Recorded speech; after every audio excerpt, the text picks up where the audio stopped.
Welcome to Bhavat media news.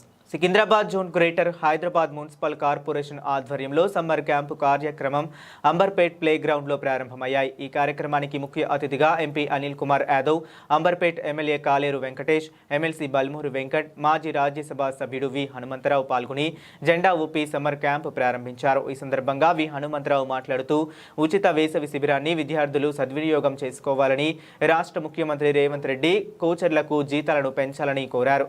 Telangana రాష్ట్రంలో కాంగ్రెస్ ప్రభుత్వం ఏర్పడిన తరువాత ముఖ్యమంత్రి రేవంత్ రెడ్డి క్రీడలకు మొదటి ప్రాధాన్యత ఇచ్చి క్రీడాకారులను ప్రోత్సహిస్తున్నారని అన్నారు.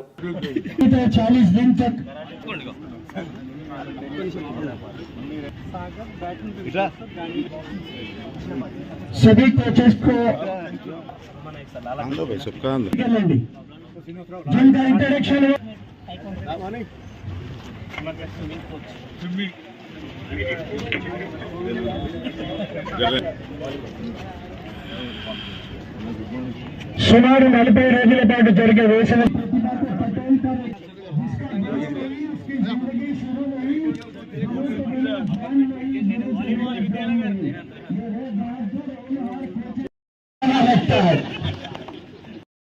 చిన్నారి పాపల్లో దాగి ఉన్న ప్రతిభా నైపుణ్యాన్ని వెలికితీసి వారి జీవితాల్లో వెలుగును ప్రకాశింపచేస్తున్న మా కోచెస్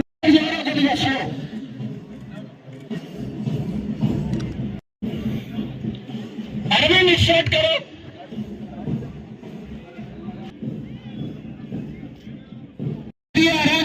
सफरान साहस और बलिदान का ये संदेश देते हुए सफरान कलर शांति सत्यानिकी प्रतीक आत्मपच्च विश्वासन शौर्यानिकी सस्यशालवानिकी सूचिका अंदिस्तू ये पंच मैच पास दल हमारे प्रणामी मंच की ओर से आगे बढ़ते हुए उसके बिल्कुल पीछे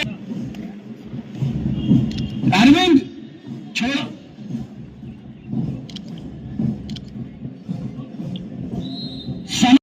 और युवा नेता मंदड़ी अनिल कुमार यादव जी राज्यसभा मेंबर और इस क्षेत्र के एमएलए भाई कालेरू वेंकटेश जी और सभी गणमान्य अतिथि स्वीकार करते हुए प्रणव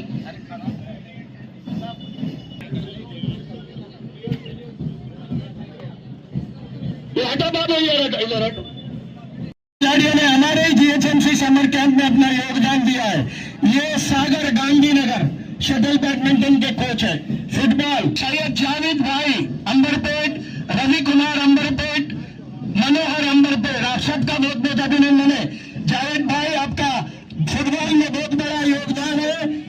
कुमार वी सतीश मुशीरा కనుక ఆయన తప్పనిసరిగా ఆయన నోటీసులో తీసుకుపోవాలి. కొంత బడ్జెట్ ఎక్కువ పెంచాలి. అన్నిటికీ వెళ్తారు, అగ్రికల్చర్ వెళ్తారు, పోలీసు వాళ్ళకి వెళ్తారు. కానీ మా దగ్గర కొంచెం కొన్ని మీ దగ్గర పని చేస్తారు.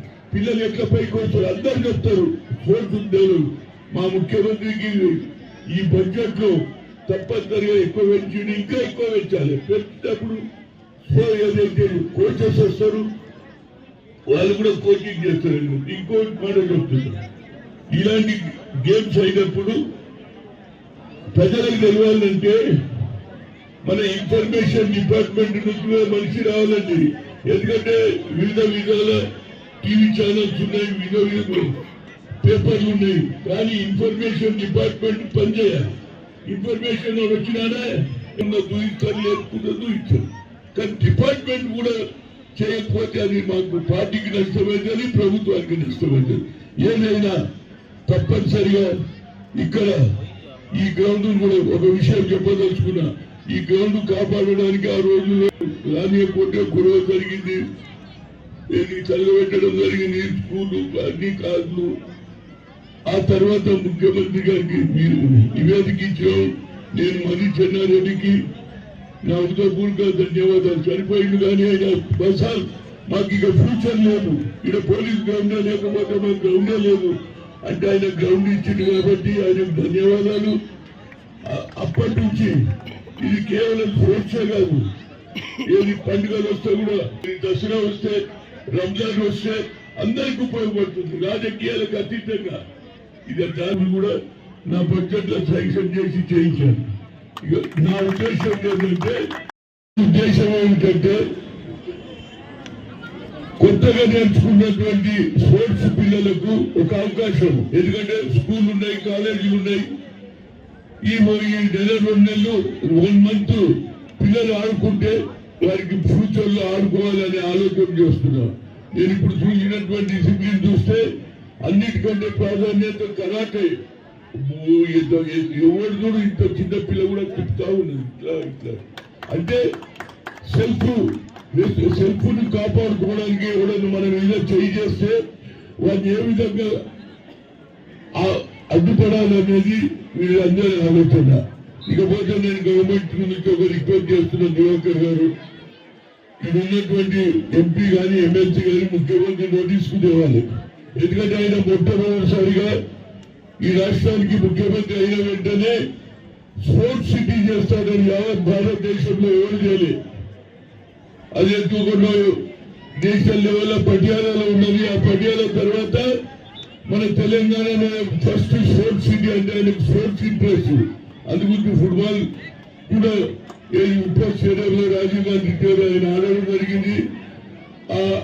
అప్పటి నుంచి ఆయన ఇంకో ఆలోచన చేశాడు, చిన్నపిల్లలు కూడా ఆడాలి నేర్చుకోవాలని మన్మన్ కూడా తీసుకొని వచ్చిండు. మన్మన్ తోటి కూడా ఫుట్బాల్ ఆడిపించిండు. అంటే that is the interest of the common people. అరే నేను కూడా ఆడిపించాలని తల్లిదండ్రులు ఒక ఆలోచన వస్తుందనేది నా ఉద్దేశం.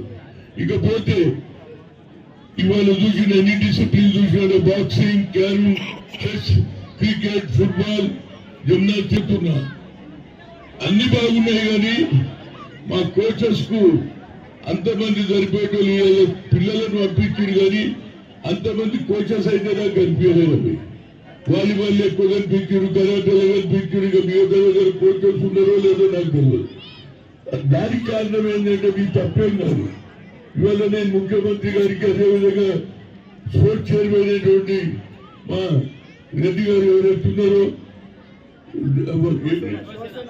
శివసేన రెడ్డి గారికి నా రిక్వెస్ట్ ఏంటంటే కోచెస్ కు జీతం ఎక్కువ పెంచాలి.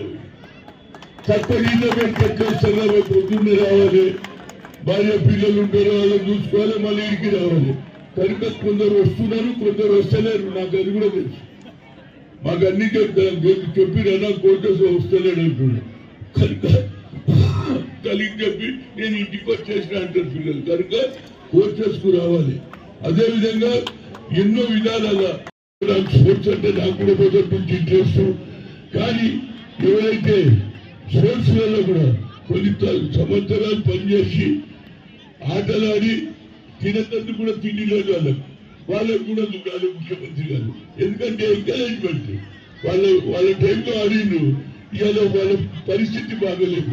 దీనికి కారణం ఏంటంటే రాష్ట్ర ప్రభుత్వం కోచెస్ పెంచాలి.